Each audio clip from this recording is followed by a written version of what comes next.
esperando que el pastor se conecte. Hola, pastor. Hola, buenas. ¿Cómo estás, Karen?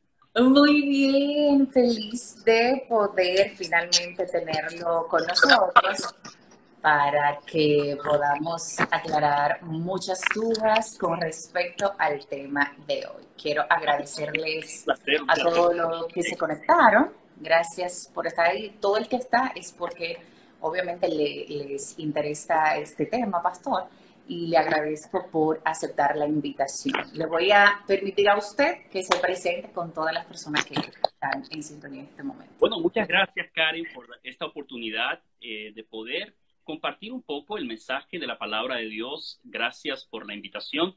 Gracias a todos los amigos que se están conectando, que han mostrado interés en este tema tan interesante, tan enigmático como la segunda venida de Cristo, que genera tantas preguntas. Bueno, me pediste que me presentara. Mi nombre es Euris Ferreira.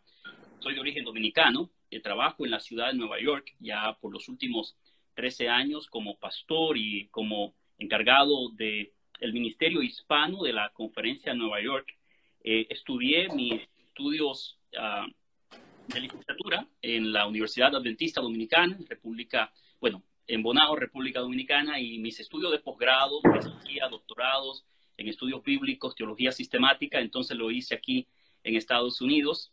Felizmente casado, 2 hijos. Ay, qué chulo, excelente. Una Pues, vez poder ser parte de la Iglesia de Jesucristo y en este tiempo más llevar esperanza a las personas. excelente, pastor. Le cuento que hay muchas de las personas que se preguntan y dicen, ¿de dónde les surgen estos temas a Karen? Bueno, pues siempre tenemos amigos, allegados, vecinos, gente muy cercana que de alguna forma te predica y te lleva el mensaje de Dios.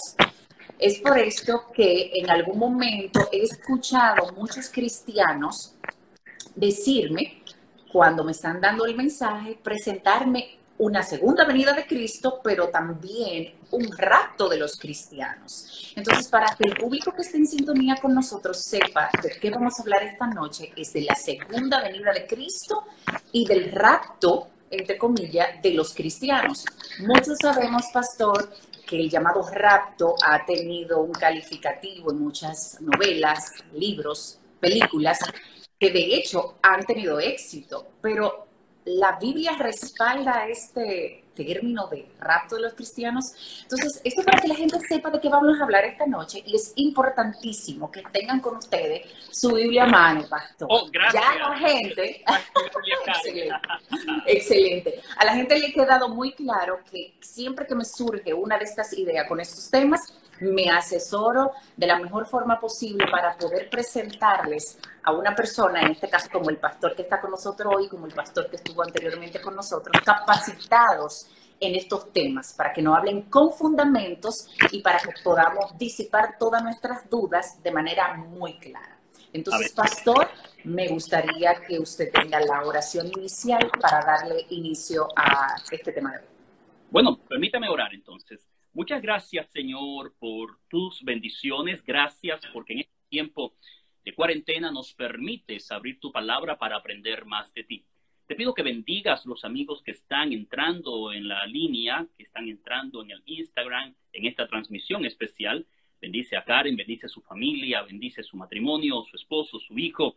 A nosotros también bendícenos y que tu palabra hoy sea expuesta con poder y este tema podamos explicarlo para gloria tuya y beneficio de las personas. En el nombre de Jesús. Amén. Amén. Recibí un sinnúmero de preguntas de todos mis seguidores vía bien y me encantaría que iniciáramos con una de esas, pastor. ¿Está bien? Perfecto. Tengo una pregunta por aquí. Todos hemos escuchado, pastor, alguna vez que Jesús volverá a la tierra. Así es. Pero, ¿qué razones bíblicas o no bíblicas tenemos para creer que esto va a ser así? Bueno, Karen, esa es una pregunta sumamente importante. Tal vez la pregunta más importante que se haga esta noche sea esta pregunta. ¿Por qué creemos que Jesús viene por segunda vez? Quiero decirte que yo crecí como agnóstico por un tiempo, no creía absolutamente nada de esto que la Biblia presentaba, hasta que después de un tiempo recibí al Señor en mi corazón y comencé a estudiar profundamente estos temas proféticos e históricos. Me he dado cuenta de que existen razones lógicas para creer que el Señor Jesús viene por segunda vez. La primera es muy simple, Karen. La primera es que la Biblia es un libro de profecías. Y usted dirá, bueno, todos los cristianos dicen eso. Eso no es tanto así.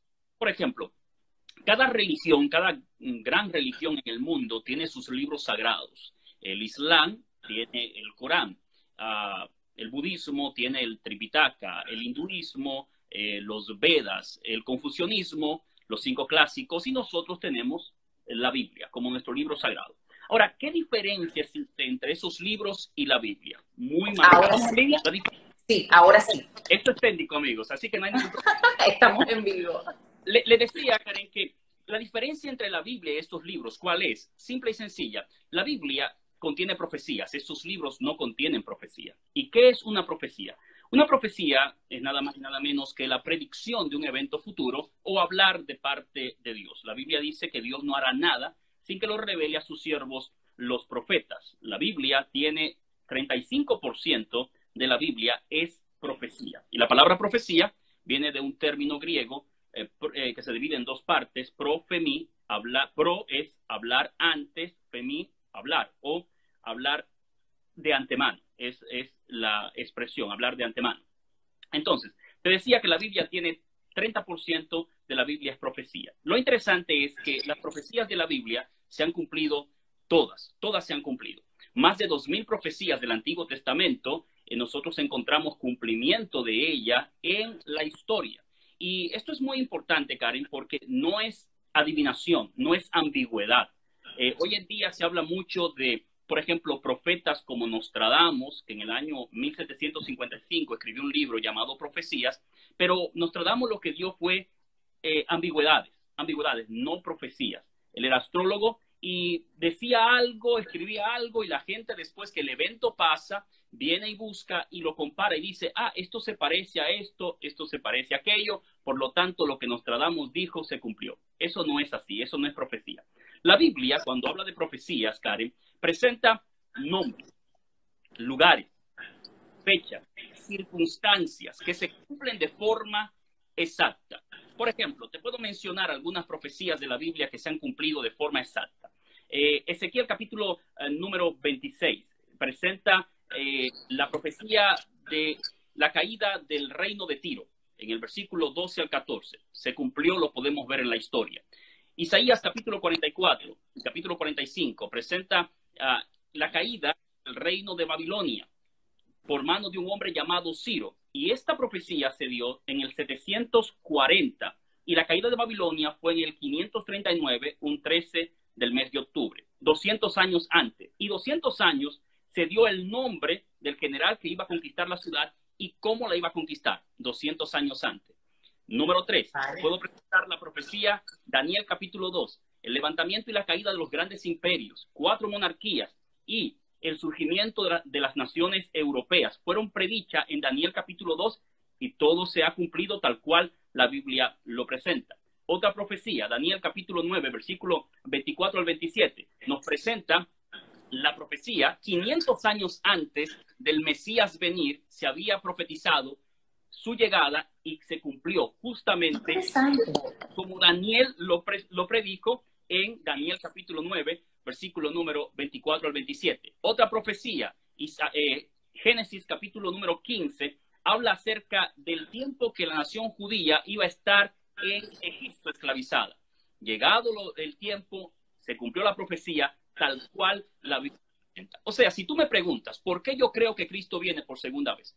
Lo creo porque la profecía más importante de la Biblia es la segunda venida del Señor Jesucristo.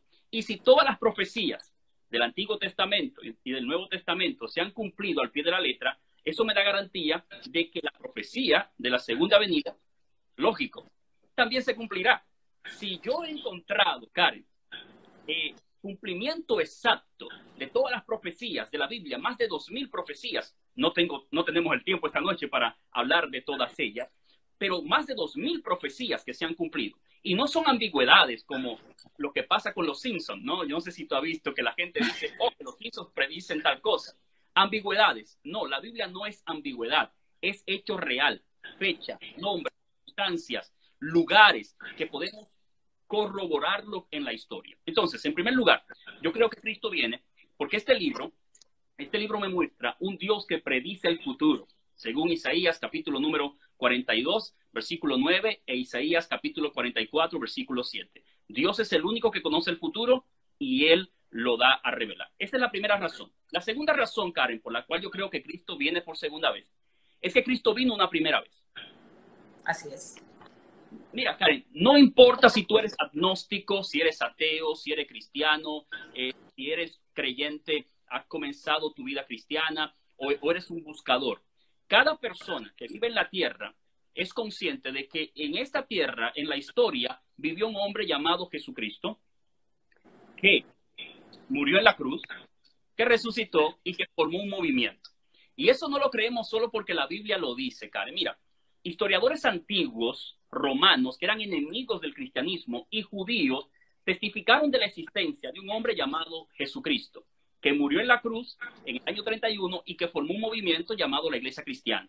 Dígase historiadores como Cornelio Tácito, como Suetonio, como Talos, como Josefo, como Plinio el Joven. Todos estos historiadores de la antigüedad escribieron y dejaron testimonio de la existencia de un hombre llamado Jesús.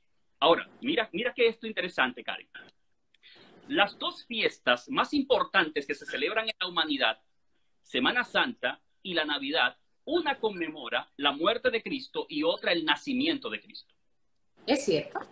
La historia está dividida en dos partes, un antes y un después de Cristo. O sea, no importa si tú eres ateo, agnóstico, cristiano, tú tienes que entender que en esta tierra vivió un hombre llamado Jesucristo. Ahora, la pregunta es, ¿quién era ese hombre? ¿Quién era ese hombre?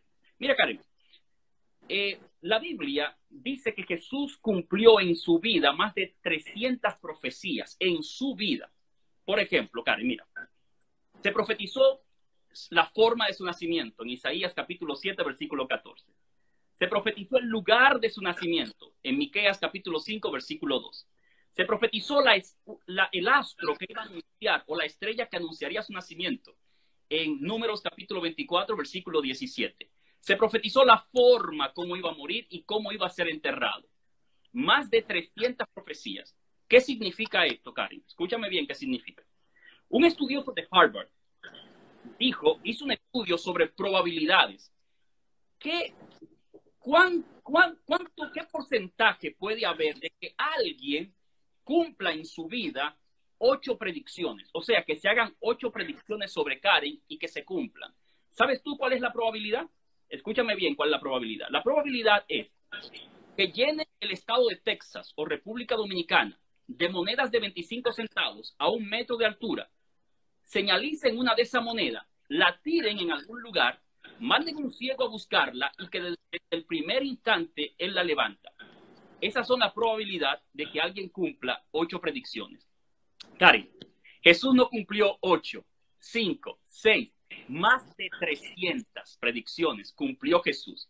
Entonces, Karen, si las profecías que hablaron de que Cristo vendría por primera vez se cumplieron todas, eso me da garantía a mí, Karen, de que las profecías que hablan de que vendrá por segunda vez también se cumplirán. Si él vino la primera vez y hay evidencias históricas, no solamente en este libro, porque la gente piensa, los cristianos solamente se guían y es verdad, nos guiamos por la Biblia, pero nuestra fe es racional, es lógica. No es solamente creemos porque la Biblia lo dice, pero también hay evidencias históricas que confirman que la creencia que tenemos no surgieron de la nada, sino que surgieron de una forma por revelación, pero también son lógicas, son razonables. Entonces, en resumen, Carlos, ¿por qué yo creo que Cristo viene por segunda vez? Número 1, lo creo porque las profecías se han cumplido, todas las de la Biblia, indicando que esta es la segura palabra profética.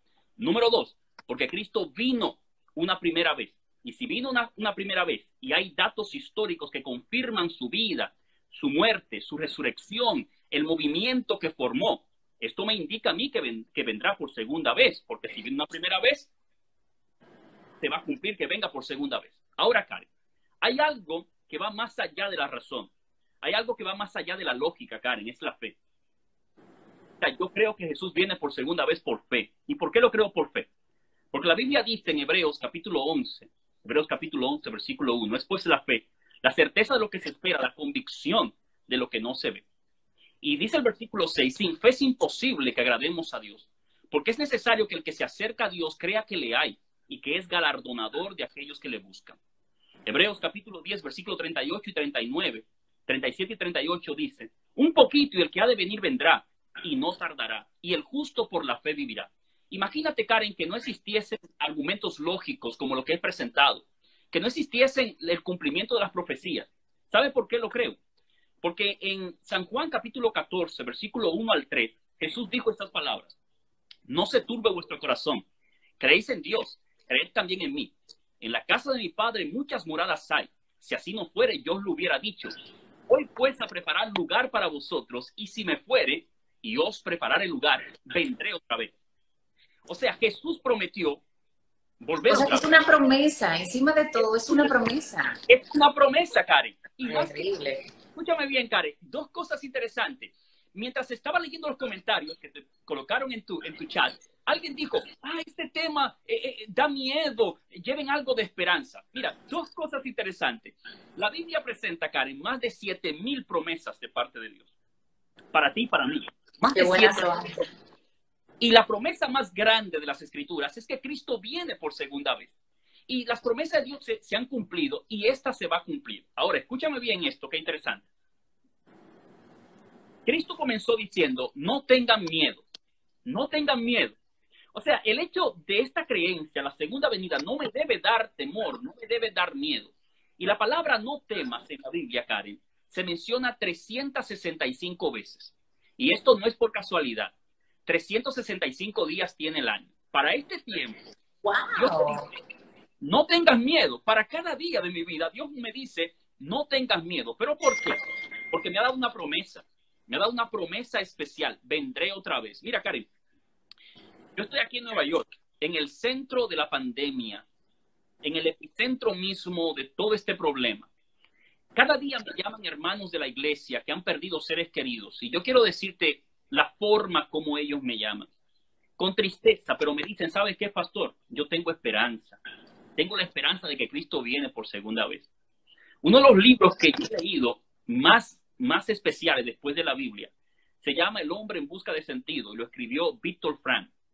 Víctor Frank presenta una cita en este libro que dice así: todo aquel que tiene un porqué para vivir puede resistir cualquier cómo. O sea, cuando tú tienes una esperanza, una razón en la vida, Karen, tú puedes resistir cualquier cómo.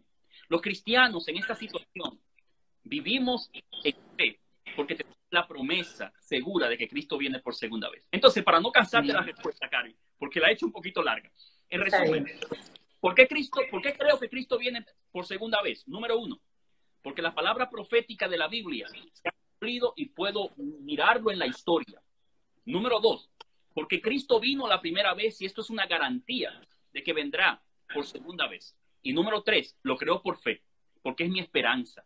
Y en los momentos difíciles de mi vida y de aquellos que nos están escuchando, cuando pareciera que todo se acaba y parece que no hay a dónde ir, qué bueno es mirar al cielo y decir como dijo Job, yo sé que mi Redentor vive. En medio de la situación, el Señor vive. Por eso yo creo, Karen, que Cristo viene por segunda vez. Amén, nos ha quedado bastante claro y yo sé que todo el que está viendo esta hermosa prédica acerca de la segunda venida de Cristo, pues sé que está tomando nota de los versículos para que más adelante puedan verificar por ellos mismos que todo lo que hemos escuchado aquí pues es verdad y es respaldado por la palabra de Dios. Vamos a entrar en tema inmediatamente porque nos quedó bastante clarísimo que la segunda venida de Cristo por fe, por convicción, por lógica, ha de suceder. Ahora bien, pastor, muchos amigos, personas allegadas, como le dije al principio, me hablan de la segunda venida de Cristo, pero también me han mencionado el rapto secreto. ¿Qué es el rapto? Bueno, Karen, esta pregunta es profunda y quiero comenzar diciendo lo siguiente. Mira, Karen, me gustaría dejar dos cosas claras y con tu permiso, y te agradezco esta oportunidad que me has dado. Primero, no quisiera que cuando termine este live la gente diga el pastor Yeuri dijo. No, no, porque no es el objetivo. En realidad, yo quiero que usted entienda que la Biblia dice. Aquí no estoy, yo estoy siendo el medio por el cual la Biblia está hablando a ti. En segundo lugar, Karen, puede ser que como cristianos uno tenga ciertas diferencias doctrinales. A mí no me hace eso más cristiano que otra persona. Ni el objetivo aquí es yo levantarme y apalear a una persona con las escrituras. El objetivo de mi vida, y es lo que le pido a Dios, yo no sé si tú viste la película de Denzel Washington llamada El Book of Eli, donde él dice, defendiendo la Biblia, él dice, pasé tanto tiempo defendiendo la verdad que me olvidé de lo más importante, que era vivir como el libro me enseñaba. Y esto es lo que yo quiero en mi vida, vivir como el libro me enseña. Pero hay verdades que deben ser presentadas a la luz de las Escrituras. Y esta es una que la voy a presentar con todo amor y con todo respeto. Vamos a comenzar por lo más básico, Karen, por lo básico. El rapto. ¿Qué es el rapto? Todos los cristianos estamos de acuerdo que Cristo viene por segunda vez. Si eres católico, si eres protestante, si eres bautista, si eres metodista, si eres adventista, todos aquellos que creemos en Cristo, nosotros tenemos la convicción de que Cristo viene por segunda vez. Esto es natural en todas las iglesias. El credo católico lo dice y la declaración de fe más popular en la iglesia protestante, la declaración de Westminster, también lo dice. Ahora, ¿dónde está la diferencia? No es en la creencia de que viene, sino cómo viene. ¿Cómo viene? ¿Cómo es la forma que Cristo viene? Entonces, hay dos posiciones. Una es que Cristo viene de forma literal y la otra es que viene de forma secreta o en un rapto. La creencia del rapto, Karen, es ese postulado, esa enseñanza que dice que la segunda venida de Cristo está dividida en dos fases. La primera fase, Él arrebata a la iglesia de forma secreta. Después pasan 7 años donde los que no sean salvos quedarán en la tierra para recibir una segunda oportunidad de salvación. Después de 7 años, donde esté gobernando, según esta doctrina o esta teoría, esté gobernando el anticristo, después de 7 años de tribulación, Cristo volverá a la tierra de forma visible con su pueblo para iniciar el milenio. En resumen, el rapto es la creencia que dice que la venida de Cristo se separa en dos fases. Una primera fase de arrebatamiento de la iglesia de forma secreta. 7 años pasan, Cristo viene entonces en una tercera venida sería, y después el milenio. Ahí está más o menos resumida de forma fácil la doctrina o la creencia del rapto. Ahora bien, si a mí me dijesen, presente en puntos lo que los defensores del rapto creen, para aquellos que llevan nota, lo presentaría de esta forma. Número 1, la creencia de que la iglesia será arrebatada de forma secreta. Número 2, la creencia de que la iglesia no va a pasar por un tiempo de tribulación. Número 3, la creencia de que el anticristo se levanta después del arrebatamiento de la iglesia o del rapto y que pasan 7 años él gobernando. Número 4, la creencia de que Cristo vendría entonces a darle o viene para dar una segunda oportunidad de salvación. Esto es, en resumen, lo que los exponentes del rapto presentan. La venida de Cristo en dos fases, una fase secreta, otra fase entonces pública.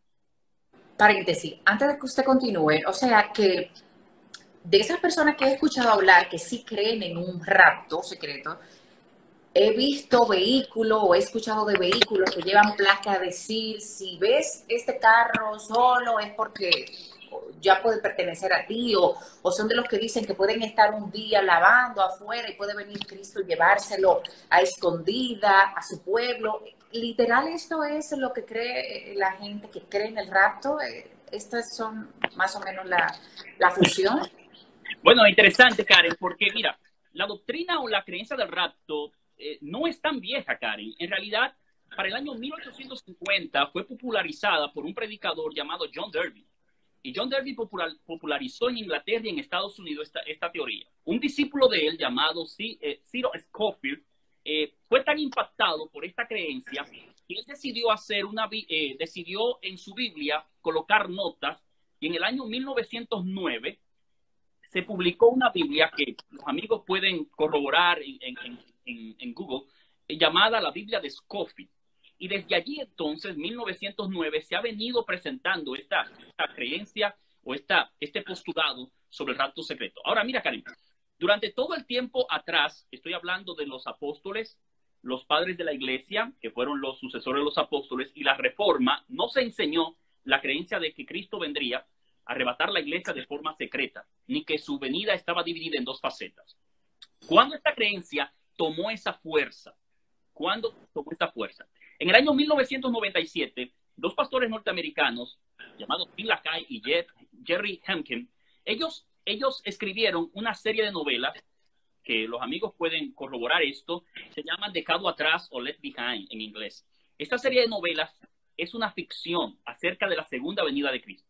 Y ellos presentaron en esta serie de novelas, que son 16, la creencia, esa forma de que un avión estaría en pleno vuelo y, bueno, el libro comienza de esta manera, el primer libro, el avión está en vuelo y la azafata mira y ve muchos asientos que están vacíos y ve las ropas ahí.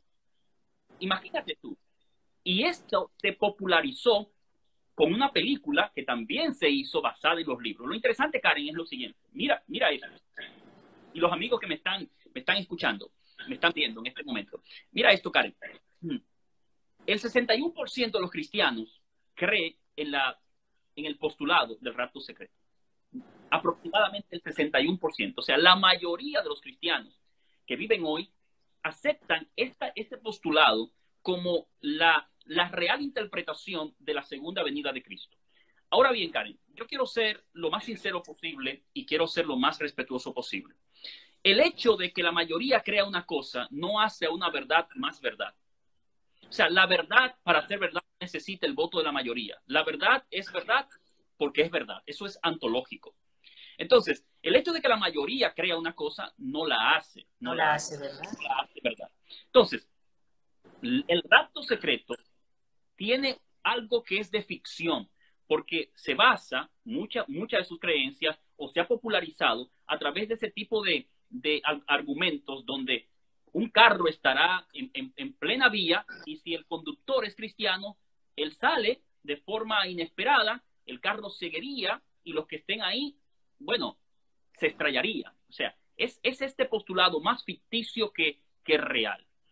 Esto es en grosso modo lo que ellos proponen. La pregunta es, ¿tiene base bíblica esto? ¿Tiene base bíblica? Pregunta, profesor. Levanto la mano para que siga en esa misma línea. ¿Por qué Mateo 24:30 dice lo siguiente, pastor? Entonces estarán dos en el campo, uno será llevado y el otro será dejado. ¿Cuál es la correcta interpretación de este texto? Muy bien, Karen. Mira, para darte la interpretación de ese versículo, me gustaría solamente, de forma rápida, por amor a todos los que nos están mirando acá, es lo siguiente.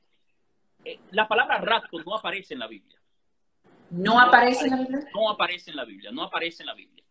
Los proponentes del rapto usan la palabra rapto como sinónimo de una palabra que sí aparece en la Biblia, que es la palabra arrebatamiento. Arrebatamiento. Aparece en 1 Tesalonicenses capítulo 4, versículo 17.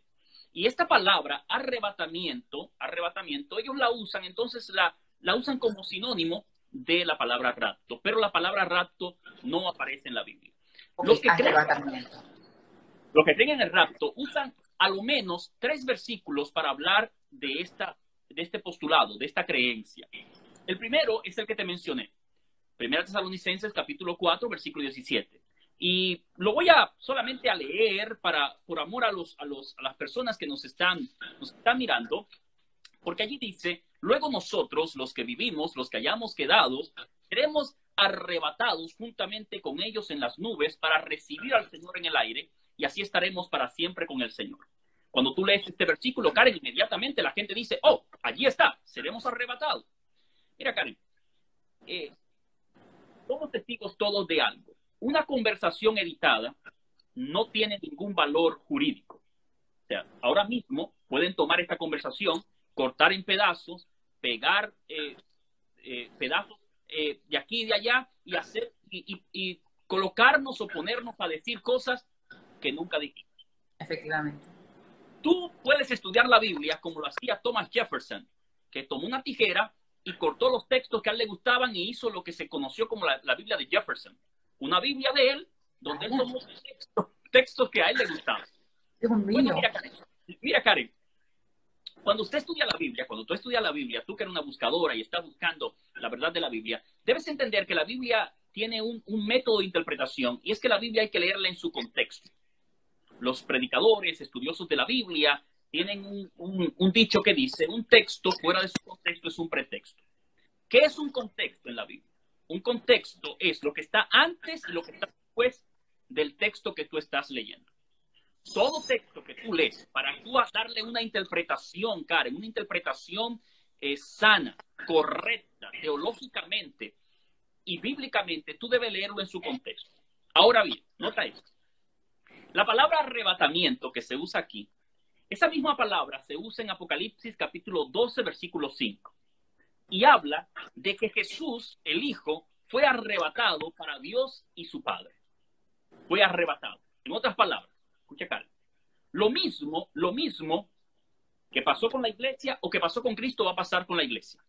Ahora bien, cuando Cristo fue arrebatado, en Hechos capítulo número 1, versículo 11, dice que los apóstoles se quedaron mirando al cielo mientras dos ángeles descendieron y le dijeron estas palabras: varones galileos, ¿qué hacéis mirando al cielo?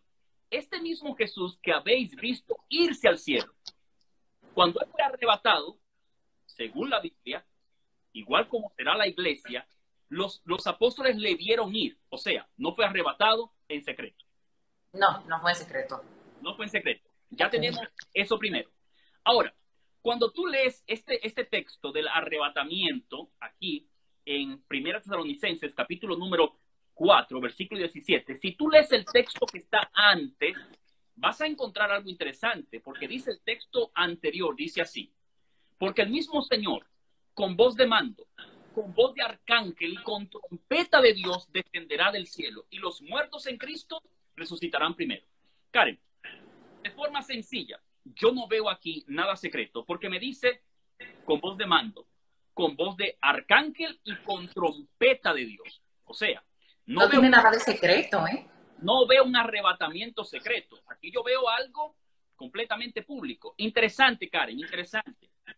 La Biblia fue escrita en griego, el Nuevo Testamento, el Antiguo Testamento en hebreo y arameo.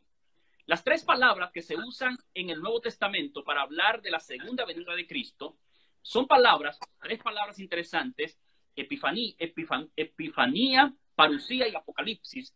Estas tres palabras presentan un evento público, no un evento secreto.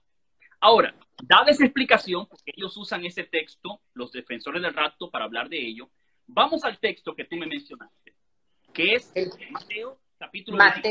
Exacto, es Mateo 24:30. Mateo 24:30. Mateo, en realidad, el texto aparece dos veces. Aparece en Mateo y en Lucas. Parece que hubo una pequeña confusión con la pregunta allí, porque donde aparecen en la parte 30 es en Lucas capítulo 17. En Mateo aparece en el versículo número 40. Entonces dice así. Entonces estarán dos en el campo. Uno será tomado y el otro será dejado. Dos mujeres estarán, dice, moliendo en el molino.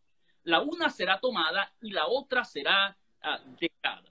Bueno, cuando la gente lee esto, dice Pastor Ferreira, no hay forma que usted me pruebe a mí de que la gente no será raptada de forma secreta. Pastor, no hay forma. Es más, en Lucas capítulo 17, versículo 32 en adelante, agrega algo más. Dice, dos estarán en una cama. Uno será tomado y otro será dejado.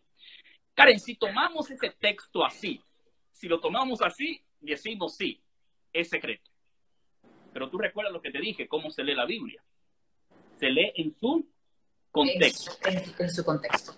Lo que está antes y después. Lo que está después. La pregunta que yo hago, ¿de qué está hablando Jesús aquí? Anteriormente, ¿de qué Jesús estaba hablando? Si leemos solamente unos versículos antes, vamos a encontrar, Karen, la explicación correcta de este texto.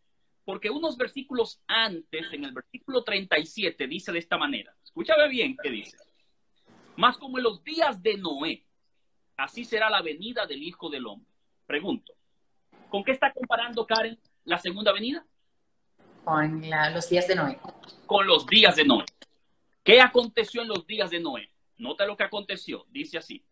Porque como en los días antes del diluvio estaban la gente comiendo, bebiendo, casándose, dándose en casamiento hasta el día en que Noé entró al arca. Nota lo que está diciendo la Biblia, Karen. Jesús está diciendo aquí que su venida sería igual que los días de Noé. Comer, beber, casarse, eso no tiene nada de malo, eso es normal que se haga. O sea, la gente en el tiempo de Noé estaba viviendo su vida normal, su normalidad diaria. Ahora, dice el versículo 39, y no entendieron hasta que vino el diluvio y se los llevó a todos. Así será también la venida del Hijo del Hombre. Entonces, nota lo que Jesús está diciendo, Karen, acá. Jesús está diciendo que para el tiempo de Noé, Noé predicó, construyó el arca que Dios le mandó, él y su familia entraron, hizo la invitación, la gente estaba bebiendo, comiendo, casándose, dándose en casamiento, vino el diluvio y todos los que no respondieron al llamamiento, dice que el diluvio vino y se los llevó a todos. Ese es el contexto. Ahora Jesús dice, entonces estarán dos en el campo, uno será tomado y otro será dejado. Explicamos. Lo que Jesús está diciendo aquí es que lo mismo que pasó para el tiempo de Noé, que existieron dos grupos, los salvos y los perdidos, eso mismo va a acontecer para su segundo advenimiento. En Estados Unidos hay tres partidos, demócrata, republicano y independiente. Si tú no eres ninguno de los dos, tú marca independiente. En la vida espiritual no existe esto, Karen. O tú eres del grupo de los salvados o tú eres del grupo de los perdidos. Interesante, Karen. Porque proponen el rapto, dicen que los que sean dejados tendrán la oportunidad para salvarse durante 7 años. Yo pregunto, ¿qué pasó con aquellos que no entraron al arca en el tiempo de Noé? ¿Siguieron viviendo su vida normal? No. Fueron talados. Dice la Biblia que vino el diluvio y se los llevó a todos. O sea, no continuaron una vida normal. No. Cuando Cristo venga, lo que este texto está diciendo aquí es lo siguiente. Este texto está diciendo que la humanidad, Karen, la humanidad estará dividida en dos grupos. En dos grupos. Y puede ser que hasta en una misma casa, donde dos personas estén durmiendo juntos, una pareja de esposo, uno sea salvo y otro no. Indicándome que la salvación no tiene nada que ver con afiliación religiosa o familiar, sino con la decisión que tomamos de seguir al Señor. Esta es la interpretación en el contexto de este texto. No que alguien será raptado y llevado de forma secreta. No es lo que la Biblia está diciendo, bajo ninguna circunstancia. Hay un texto bíblico, no recuerdo dónde es, pero usted me ayudará a aclararlo, que menciona y dice que cuando Cristo venga, todo ojo le verá. Oh, claro que sí. Pues claro si que sí. todo ojo le verá, entonces eso contradice un poco lo del arrebatamiento para algunos solamente. Mira, Karen, ese texto es muy clásico para hablar de la segunda venida de Cristo. Estamos en Apocalipsis capítulo 1, versículo 7. Dice el texto, lo voy a leer de forma literal. ¿Qué dice el versículo? Apocalipsis 1, 7. Noten que tengo mi Biblia aquí conmigo. Dice así, he aquí que viene con las nubes y todo ojo le verá. Todo ojo le verá. Todos los linajes de la tierra harán lamentación por él. Sí, amén. Nos dice aquí, todo ojo le verá. O sea, vuelvo al punto. ¿Es secreto esto? No es secreto. Karen, cuando yo estudio las escrituras, cuando leo la Biblia, me doy cuenta de características que la Biblia da sobre la segunda venida de Cristo que me imposibilitan creer que viene de forma secreta a raptar la iglesia. Por ejemplo, está este texto. Dice que será visible. Primera Tesalonicenses capítulo 4, versículo 17, dice que será audible. Vendrá con voz de mando, con voz de arcángel, con trompeta de Dios. Más que esto, Mateo capítulo 24, versículo 32, Karen, dice que vendrá con poder y grande gloria, con sus ángeles. O sea, la Biblia me está mostrando un cuadro, no me está mostrando un cuadro secreto, no me está mostrando un arrebatamiento secreto, me está mostrando una venida, un evento donde todos lo van a ver, todos lo van a escuchar, será con poder, será con gloria y lo más interesante, Karen, no será espiritual como los proponentes del rapto secreto lo presentan, porque Hechos capítulo 1, versículo 11 dice, este mismo Jesús que ha sido tomado de vosotros, así vendrá como le habéis visto ir al cielo. En otras palabras, Jesús vendrá como Él ascendió. Y Él no ascendió de forma espiritual y secreta. Él ascendió de forma literal y lo vieron. O sea, si tú unes todas las evidencias que te estamos dando en esta oportunidad, llegamos a una conclusión. ¿Cuál es la conclusión? La venida de Jesucristo será literal.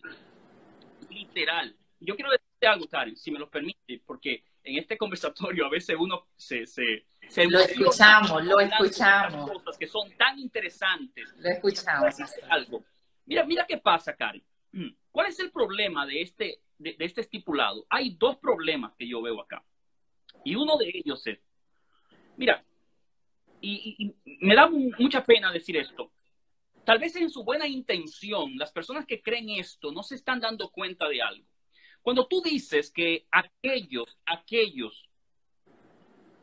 que se queden cuando la iglesia sea arrebatada tendrán una segunda oportunidad, tú estás dando una licencia a las personas de no aceptar la verdad, tal como la Biblia dice, en el ahora, en el momento. Incluso te va más allá.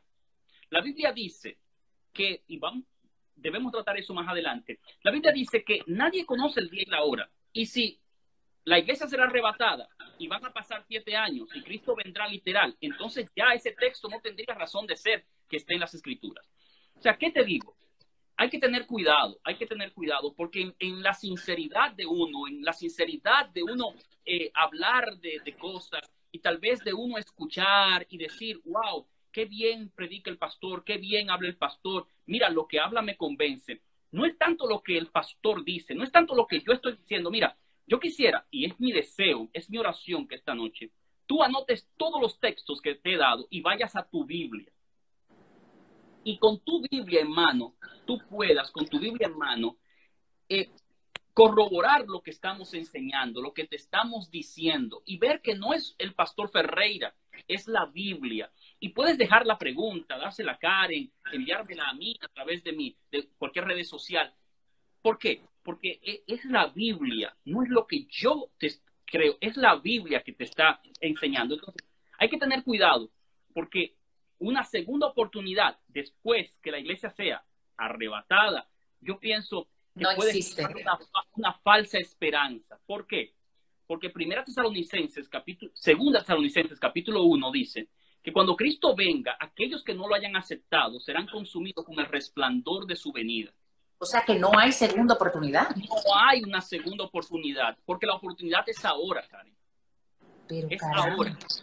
Entonces, en ese mismo orden, pastor, ¿habla la Biblia de 7 años de tribulación?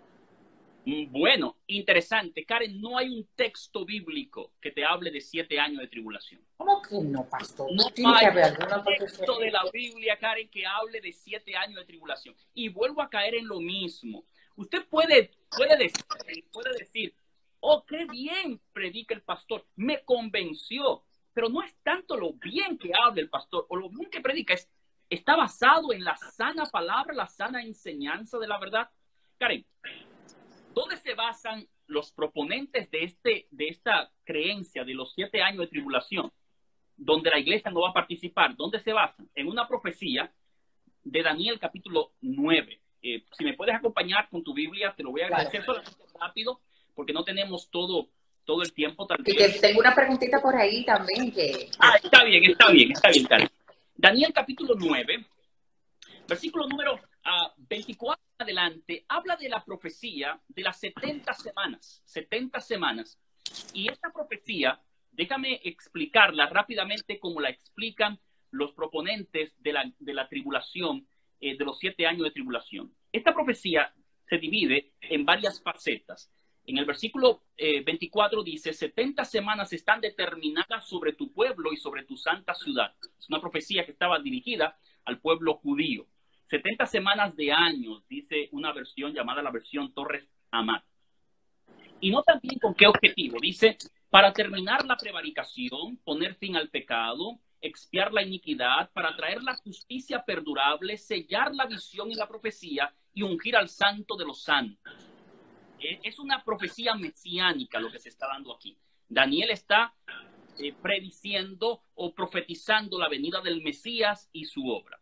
Entonces, el versículo número 25 dice, sabe pues y entiende que desde la salida de la orden para restaurar y edificar a Jerusalén hasta el Mesías príncipe, habrá 7 semanas y 62 semanas. Es la primera parte de la profecía y con esa parte no hay problema. ¿Por qué? Porque todos ellos dicen que estas 69 semanas, 7 semanas, 62 semanas, se cumplen hasta la venida del Mesías, la muerte del Mesías. Ahora, aquí está el punto. Los proponentes del rapto dicen lo siguiente, las 69 semanas, que serían nada más y nada menos que 483 años, van desde un punto hasta la venida de Jesucristo, la muerte de Jesucristo. Ahora, después de la muerte de Jesucristo hay un intervalo de tiempo y para el tiempo del fin se cuenta la otra semana, que son los 7 años que ellos hablan de tribulación. Es un poco contradictorio esto, porque la profecía es de 70 semanas juntas, no dividida. No está cortando una para que se cumpla acá y después la voy a ver la otra cumplida 2000 años después. Para nada, para nada.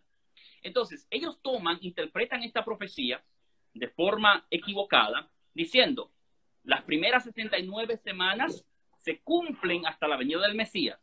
Después viene la historia de la iglesia y después se cumplirá la semana restante donde la iglesia será tribulada y el anticristo va a aparecer. Bueno, mira, cuando estudio la Biblia me doy cuenta de algo.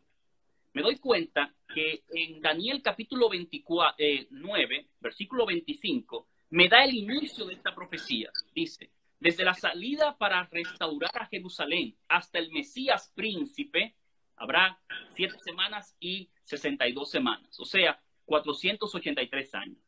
La orden para restaurar a Jerusalén la dio Artajerjes en el año 457. Si contamos desde el año 457 y contamos 483 años, llegamos justamente al año 27. ¿Qué pasó en el año 27? Dice que el Mesías iba a aparecer. La palabra Mesías significa ungido. Y Jesús fue ungido en el río Jordán cuando fue bautizado. Ahora, la otra semana, el texto la divide en 2, si lo leemos más adelante. Dice, a la mitad de la semana se va a quitar la vida al Mesías. Del año 27 hasta el año 31, Cristo muere en el año 31 y tiene un ministerio de 3 años y medio. A la otra mitad, dice el texto, se va a confirmar el pacto a muchos. En el año 34, justamente, año 34, después de Cristo, con el apedreamiento de Esteban, la iglesia se dispersa y comienza a predicar no a los judíos, sino a los gentiles. Y el pacto de salvación se confirma con muchos. O sea, cuando tú cuentas, Karen, desde el año 457 hasta el año 34 después de Cristo, vas a encontrar exactamente 490 años. La profecía de las 70 semanas. No tiene nada que ver con un asunto futuro de 7 años de tribulación. Para nada, Karen, para nada. Perfecto. Entonces, los 7 años de tribulación es algo que pasa como nada y ni siquiera son y ni siquiera son ni siquiera son los 700 años de tribulación, ¿verdad? No, para nada, Karen, porque, o sea, cuando hablamos de una semana de los 7 años... 7 años, 7 años, perdón, 7 años de tribulación. No se está refiriendo a la tribulación, incluso, mira bien, interesante, porque los que proponen el rapto dicen que es la tribulación, pero no de la iglesia, porque la iglesia raptada nunca pasará por tribulación. Mira, Karen, en la Biblia nunca se ha prometido a la iglesia que no va a pasar por tribulación. Nunca. ¿Por qué razón? Te puedo dar varias razones. Te voy a dar las primeras. Jesús dijo, en el mundo tendréis aflicción, pero confiad, yo he vencido el mundo. Pablo dijo, todo aquel que quiere vivir piamente en Jesucristo va a padecer persecución. Jesús dijo, llegará la hora cuando todo aquel que os mate pensará que está rindiendo servicio a Dios. En otras palabras, Karen, la iglesia va a pasar por tribulación. Dios nunca ha prometido que sus hijos no van a pasar por tribulación. Lo que Dios ha prometido es estar con ellos en las tribulaciones. En las tribulaciones. Y eso es lo que me llena de gozo, de alegría. Que en las tribulaciones Dios va a estar conmigo. Y lo estuvo en el pasado. Por ejemplo, tú conoces la historia, los 3 jóvenes hebreos que fueron arrojados al horno de fuego. Dios no lo libertó del horno de fuego, pero estuvo con ellos en el horno de fuego. Wow. Daniel fue echado al foso de los leones. Caramba. Dios no impidió que lo echaran al foso de los leones, pero preservó su vida en el foso de los leones. Amén. La iglesia va a pasar por tribulación antes que Cristo venga. Será perseguida. Muchos perderán hasta la vida.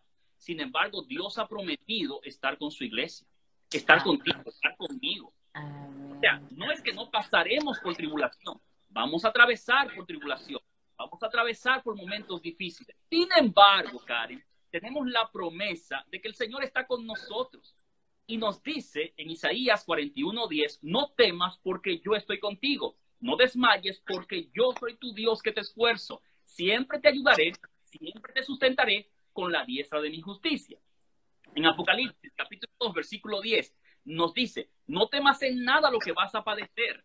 He aquí el diablo echará a alguno de vosotros en la cárcel para que seáis probados y tendréis tribulación por 10 días. Sed fiel hasta la muerte y yo te daré la corona de la vida eterna. Amén. ¿Tú estás entendiendo, Karen? O sea que sí va a haber tribulación. Pero Dios dice, sed fiel, yo estoy contigo. Exacto, no pasa nada. No va a pasar. Sé fiel, yo estaré contigo. Inclusive, Karen, todos los hijos de Dios, a través de la historia, la iglesia ha sido perseguida. Y los fieles, Pablo fue decapitado. Todos los apóstoles, excepto Juan, el discípulo amado, el que escribió el Apocalipsis, en la isla de Patmos, estando allá recluido en esa isla, excepto él, todos padecieron el martirio. Entonces, ¿cómo es posible, Karen, que el Dios del cielo permitió que su iglesia en el pasado pasase por tribulación y su iglesia en el presente no va a pasar por tribulación? Karen, mira, si Dios, y quiero que los amigos que están allí entiendan esta parte, y se lo digo de corazón, si Dios impide la tribulación a los cristianos, la gente se convertiría no por amor a Cristo, sino para evitar las tribulaciones. Y Dios no quiere eso. O sea, yo no sigo al Señor para evitar el dolor. Yo sigo al Señor porque Él está conmigo en mi dolor y le da sentido a mi dolor.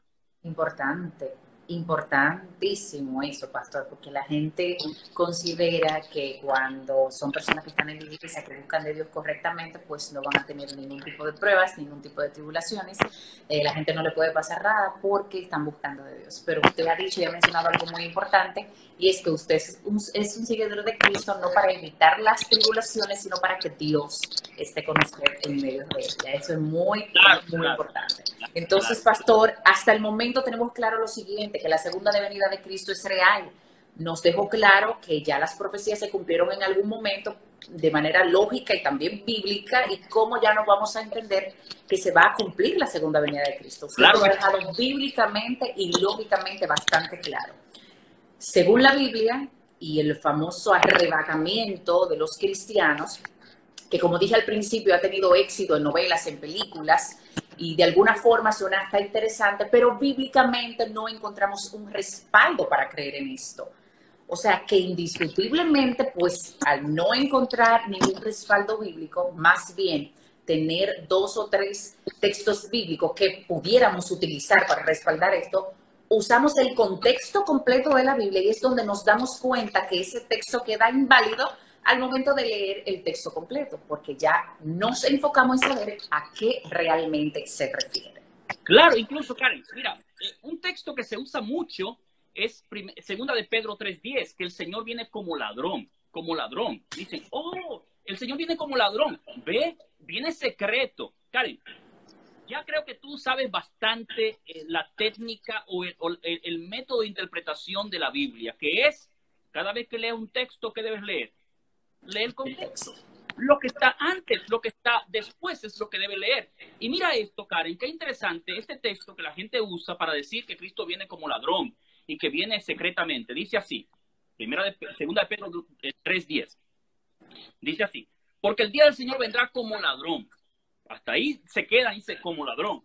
Sigue diciendo, ladrón en la noche, en el cual los cielos pasarán con gran estruendo y los elementos ardientes serán deshechos y la tierra y las obras que en ellas hay serán quemadas. Yo pregunto, Karen. No tiene mucho de secreto, pastor, ¿no? ¿Qué tiene de secreto? No tiene nada de secreto. No tiene mucho de secreto. Cuando tú dices, ¿pero qué significa que Cristo viene como ladrón? Bueno, significa que viene de forma inesperada. Que no sabemos la hora, ni cuándo, ni inesperada, justamente eso. Mateo 24 usa la misma metáfora del ladrón. Paréntesis, pastor. En un segundito se va a caer el live, pero le exhortamos a todos los que están en sintonía que vuelvan a conectarse para que le demos una finalidad con broche de oro a este tema. Se va a caer en un minutito porque Instagram me da solamente 45 minutos. Entonces le exhorto que por favor se vuelvan a conectar para que finalicemos el tema con las últimas preguntas que tenemos. Están bastante interesantes. Entonces, pastor, me decía... Bueno, rápidamente, te decía que Jesús usó la misma metáfora en Mateo capítulo 24, en este caso el versículo 43, diciendo lo siguiente. Dice así, velad pues porque no sabéis a qué hora ha de venir vuestro Señor. Pero sabed esto, que si el padre de familia supiese a qué hora el ladrón habría de venir, velaría y no dejaría minar su casa. Jesús está diciendo, yo vengo de forma inesperada. El hecho de que vengo como ladrón no es que vengo secreto, es que vengo cuando menos me estén esperando. Esa es la interpretación del texto. Y nosotros debemos estar velando. Debemos estar velando. Tiene mucha lógica, pastor, porque si a mí me dicen, Karen, la venida de Cristo es tal fecha, y digo, bueno, pues yo tengo chance, déjame resolver una cosa que a Dios quizá no le agrade mucho y esperar un poquito más para adelante. Pero el hecho de decirme que Jesús viene como ladrón en la noche, lo que me dice a mí es que debo estar preparada desde ya, porque no sabemos la hora, ni el momento, ni cuándo. Así es. Así es, ¿verdad, pastor? Así es. Tenemos las próximas preguntas, pastor. Sí, ¿Para qué viene Jesús de nuevo a la tierra? ¿Cuáles son las señales de la venida de Jesús? ¿Y cómo puedo yo saber que se está acercando? ¿Y cómo podemos, de alguna forma, ponerle alguna fecha de regreso a Cristo? Estas son las 3 preguntitas que tenemos para cerrar, para complacer a mis fieles espectadores. Y espero que vuelvan a conectarse, ya que esto se me va a caer y se va a volver a conectar. Así que, pastor, quédeseme ahí para volverlo a invitar al live. Ya vengo. ¿Listo? Perfecto, pastor. Entonces la pregunta es, vamos a ver. ¿Para qué viene Jesús de nuevo a la tierra? ¿Para qué?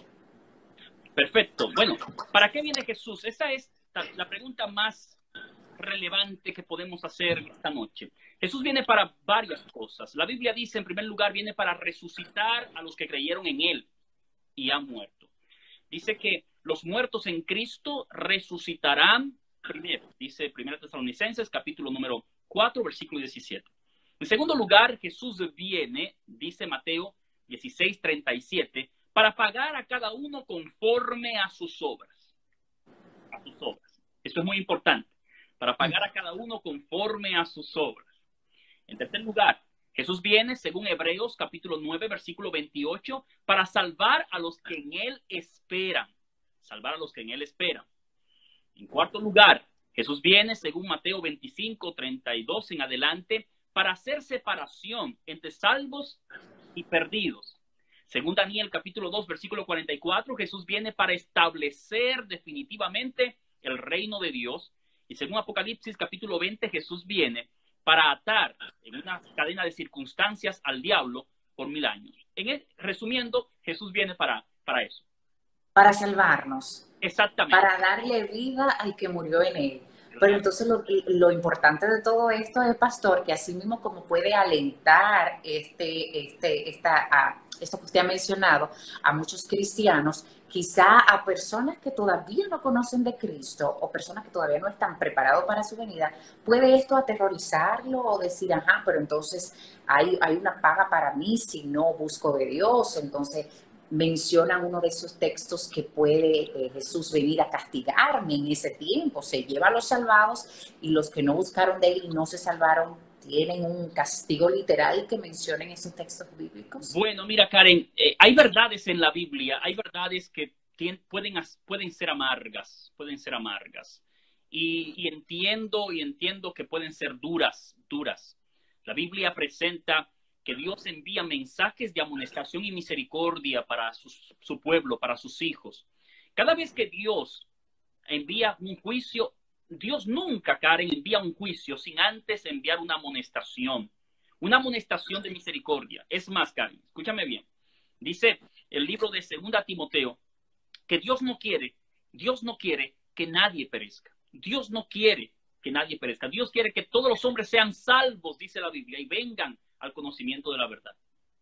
Dice a Pedro, capítulo número 3, 2 Pedro, capítulo 3, versículo número 9, que el Señor no retarda su promesa, según algunos la tienen por tardanza, sino que es, escúchame bien la palabra, paciente para con nosotros, no queriendo que nadie se pierda, sino que todos procedan al arrepentimiento. Dice el libro de Ezequiel, capítulo 33, que Dios no quiere la muerte del impío, sino que le dice al pecador, volveos a mí. O sea, Karen, nosotros somos amados por un Dios misericordioso, un Dios de múltiples oportunidades, que usa cada cosa en la vida para hacernos un llamado.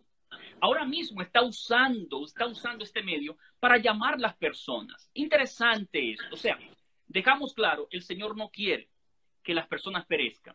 Ahora, hay un dicho en República Dominicana, puede ser que lo hayas escuchado, y se usa mucho en los países hispanosparlantes, que dice, tú puedes llevar al caballo a beber agua, pero tú no puedes obligar que el caballo se la tome.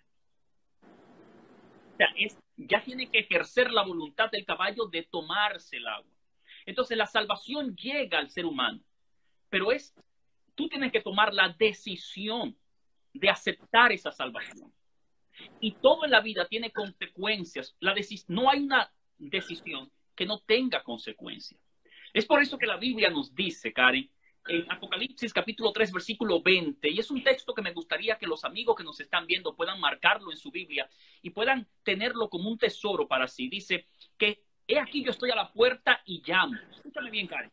Dios tiene el poder de derrumbar la voluntad del ser humano y obligarlo a que lo acepte. Pero él dice, no, yo estoy a la puerta y llamo. ¿Por qué Dios llama? Karen, porque en el altar del corazón, Dios es tan caballero que respeta tu decisión y mi decisión. Estoy a la puerta y llamo. Si alguno oye mi voz y abre la puerta, entraré a él, cenaré con él y él conmigo. O sea, tú tienes que aceptar.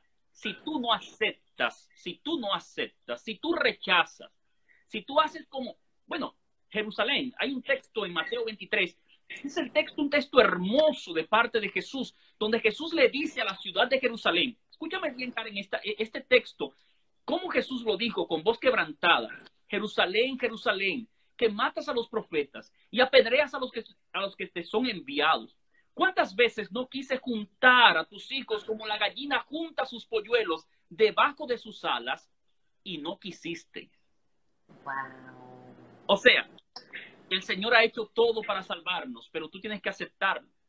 Y si tú no lo aceptas, entonces las consecuencias, tú no puedes decir, oh, Dios es un Dios castigador, un Dios iracundo. No, fueron las consecuencias de tus decisiones. Es por Wow, eso, interesante. es por eso que toda mala decisión que se haya hecho tiene un remedio. ¿Y sabes cuál es el remedio? Tomar una buena decisión en el presente. Amén. Aceptar a Cristo, aceptar a Amén. Cristo como Salvador, y Él dice nos librará de la ira venidera. Así que no hay que temer Pastor, a este asunto de pastor, ¿cuáles son las señales de su venida? ¿Cómo puedo yo saber que Jesús se está acercando? Muy buena pregunta, Karen. Interesante. Podemos pasar tal vez el resto de la noche solamente en esta pregunta. Mateo 24, Marcos capítulo 13, Lucas capítulo 21. Voy a dejarlo allí para que lo puedan estudiar nuestros amigos y puedan devorar esos textos. Mateo 24 presenta a lo menos 5 señales que indican que Cristo viene pronto. A lo menos 5 señales. Voy a ser rápido con ellas. La primera es en el mundo religioso. Jesús dijo que antes de su venida, dice Mateo 24, vendrían muchos en mi nombre diciendo, yo soy el Cristo, y a muchos se engañarán. El engaño religioso, Karen, se ha extendido de forma sorprendente. No voy a entrar en ese tema, no es el tema, pero a lo mejor en el futuro puedas tratarlo con algún otro Lo pastor tenemos que invitado. tocar, lo tenemos que tocar este Se ha tema. extendido la predicación de el evangelio de la prosperidad, incluso, Karen, la propagación de personas reclamando identidad divina.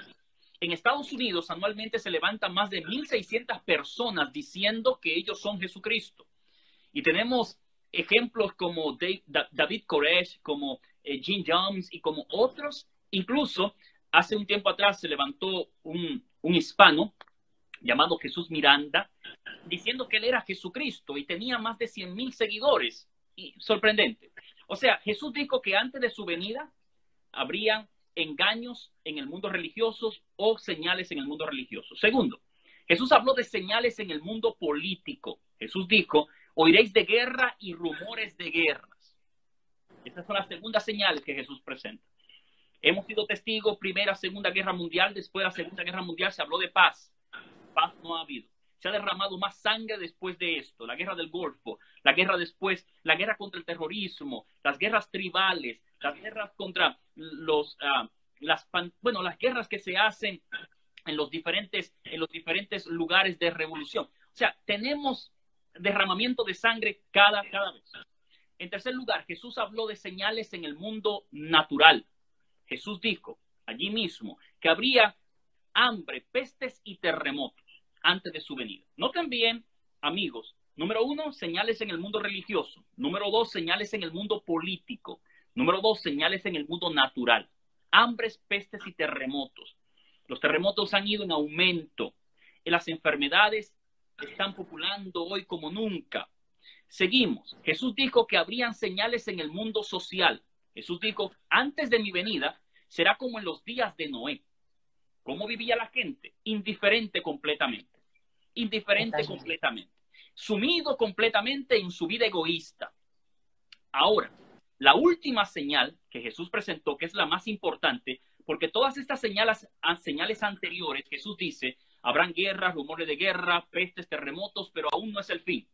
¿Cuál es la señal que presenta el fin y la cercanía de la venida de Cristo? Bueno, Karen, dice que es la predicación del evangelio. Dice Mateo 24:14, y será predicado este evangelio del reino para testimonio a todas las naciones, y entonces vendrá el fin. La predicación del evangelio.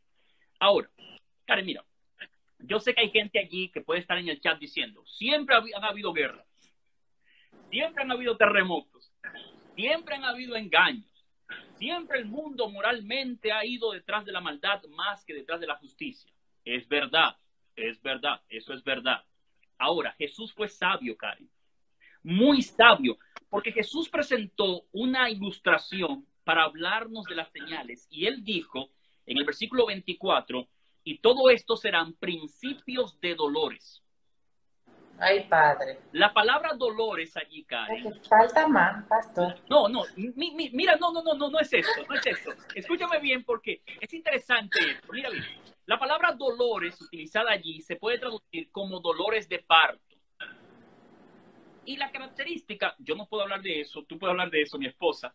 La característica es, los dolores de parto es frecuencia e intensidad. Frecuencia e intensidad. Escúchame bien. Cuando una mujer sale embarazada, no tiene dolores de parto. Mientras se va acercando el alumbramiento, la intensidad y la frecuencia de los dolores son más notables. El séptimo mes es más notable que el sexto. El noveno mes más que el octavo. Pero la última semana, lo que era esporádico se convierte en algo frecuente y más fuerte. O sea, el dolor de parto se caracteriza por intensidad y por frecuencia. Cuando el hijo se está acercando, cuando el alumbramiento se está acercando, el dolor es más fuerte y es más intenso y más frecuente.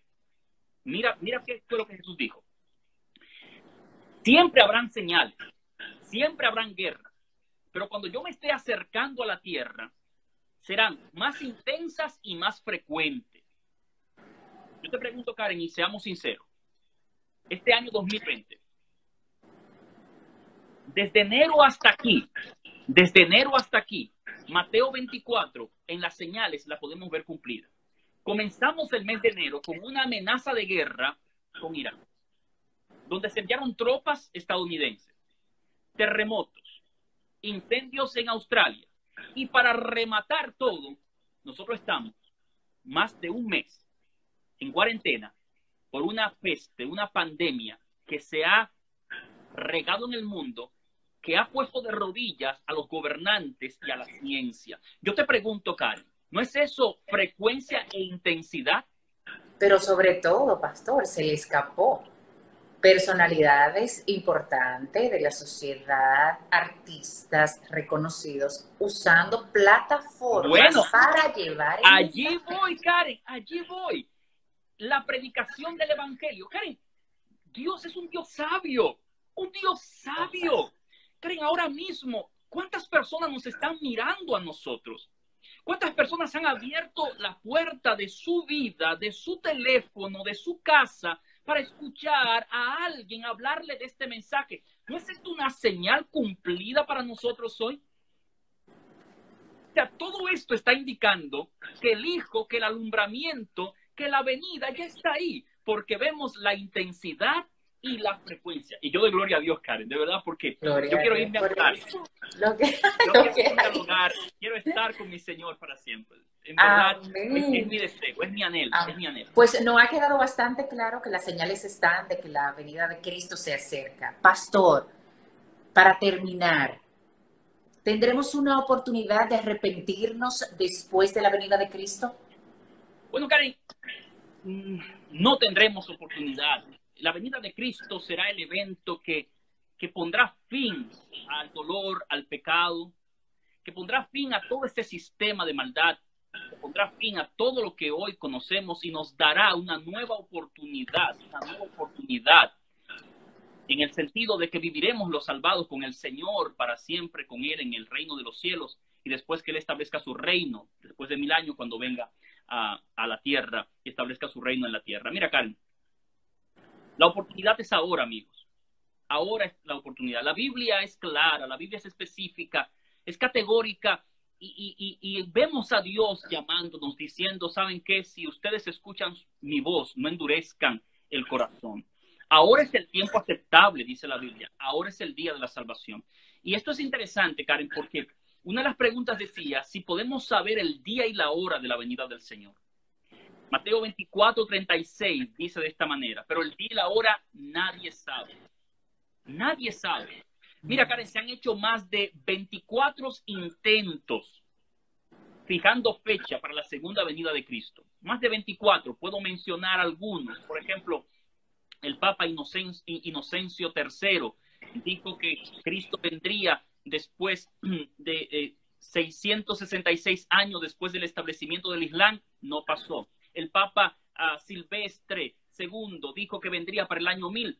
No pasó. Guillermo Miller, un predicador bautista, dijo que vendría para 1844. No aconteció.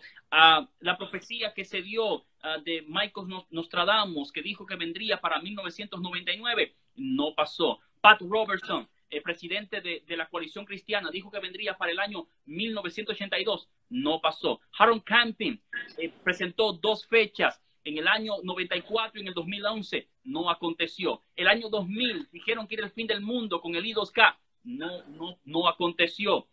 en el 2012 se habló del calendario maya y que era el fin del mundo. No pasó. ¿Por qué? Porque el día de la venida del Señor es un misterio. Nadie lo sabe. ¿Y por qué lo dejó así? ¿Por qué lo dejó así? Porque mira, Karen, Dios no quiere que la gente le sirva por miedo. Dios no quiere que le sirvamos por miedo. Dios quiere que le sirvamos única y exclusivamente por amor. Lo que debe moverme a mí a amar al Señor y amar su venida no es el miedo. La Biblia dice que el amor echa fuera el temor, porque en el perfecto amor no hay temor. La Biblia dice, Dios no me ha dado espíritu de cobardía, no me ha dado espíritu de miedo, sino de poder y de dominio propio. Lo que Dios desea, Karen, es que nosotros le sirvamos por pleno amor. Y ahora es la oportunidad. Y si estamos haciendo esto es para llevar un mensaje de preparación. No hay que temerle a este asunto de la venida de Cristo. Para nada. Es más, dice la Biblia en Tito capítulo 2 versículo 13 que es nuestra bendita esperanza. Nuestra bendita esperanza.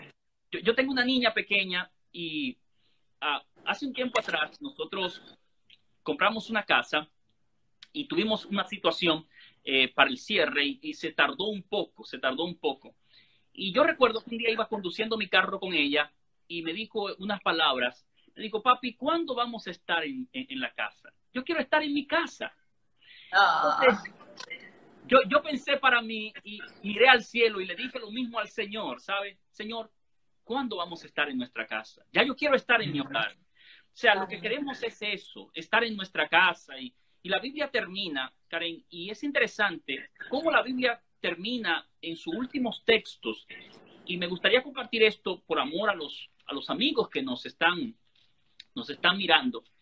La Biblia nos dice allí, nos da una invitación y dice, el esposo y la esposa dicen, ven. Y el que oiga, diga, ven. Y el que tenga sed, venga y tome del agua de la vida gratuitamente. Gratuitamente. Gratuitamente. Gratuitamente. O sea, ahí no hay que cobrar nada para dice así, eso es lo más chulo todavía. Capítulo 22, versículo 17. El espíritu y la esposa dicen, ven. Y el que oye, diga, ven. Y el que tiene sed, venga y beba del agua de la vida gratuitamente. Y termina el libro de Apocalipsis diciendo, el que da testimonio de estas cosas dice, ciertamente vengo en breve. Y noten cómo termina Juan. Dice, sí, amén. Ven, Señor Jesús. Ven, Señor. Karen, ojalá que todos los que están ahí en el chat puedan entender que esto es lo que queremos, que Jesús venga. Ven, Señor Jesús. Y por más argumentos lógicos que te pueda dar, por más teología que te pueda enseñar, mi vida la he pasado estudiando las Escrituras y todos estos temas de la profecía, pero tengo un anhelo de ver a mi Salvador Jesucristo, al que murió por mis pecados y me ha dado una oportunidad de salvación. Y me dice, hijo mío, te amo, a pesar de tus imperfecciones, te amo y te llamo y quiero que seas salvo. ¿Y cuántas oportunidades no nos ha dado el Señor, Karen? Qué bueno. Excelente, pastor. Entonces, terminamos, señores, el estudio de hoy. Nos quedó bastante claro sus preguntas. Bueno, una gran parte de sus preguntas fueron respondidas por el pastor Yeuris Ferreira. Pues les cuento ya el recuento desde el principio, es que ya sabemos que sí existe una segunda venida de Cristo. La Biblia nos respalda el arrebatamiento secreto. No encontramos en la Biblia los 7 años de persecución. No tendremos oportunidad después de la segunda venida de Cristo de salvarnos, pero el mensaje de la segunda venida de Cristo lo que nos arropa es a prepararnos y que son buenas nuevas y que en vez de ponernos tristes, pues lo que debería es ponernos contentosos porque todo lo que se habla allí de maravilla, pastor. Amén. Así es. Antes de terminar con su oración, pastor, hay un pedacito de una canción que quiero cantarle de una amiga que dice para que la gente en un momento como ese, de todas las condiciones que estamos pasando, pues se pare de su casa, se pare y tenga un poquito de fe y de confianza en Dios de que las cosas en algún momento pasarán. Dice, levántate de tu lecho y anda. Con toda autoridad Jesús te manda. porque nada es imposible para Dios. Nada, nada es imposible para Dios. Lo que se haya de hacer, solo tienes que creer, y por ti Dios lo hará. Y es que en su nombre caen rotas las cadenas, y no hay demonio que resista su presencia. Tienen que huir, se van ante el sonido de su voz. Nombre poderoso, nombre, nombre sobre todo el nombre de Jesús.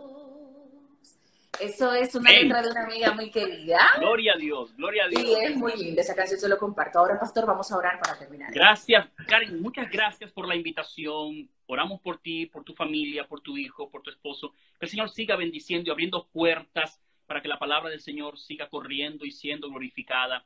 Gracias por la invitación. Gracias a usted.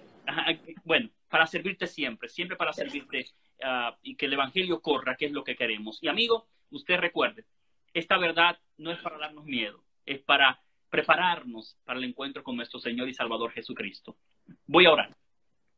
Señor y Dios, gracias por todo lo que haces. Gracias por la oportunidad que nos das de salvación en Cristo Jesús. Te pido que en esta hora puedas bendecir a cada persona que se ha conectado a esta transmisión. Algunos de ellos están pasando por situaciones bien difíciles. Algunos de ellos deben estar ansiosos o deprimidos, tal vez con sentimientos o pensamientos tenebrosos.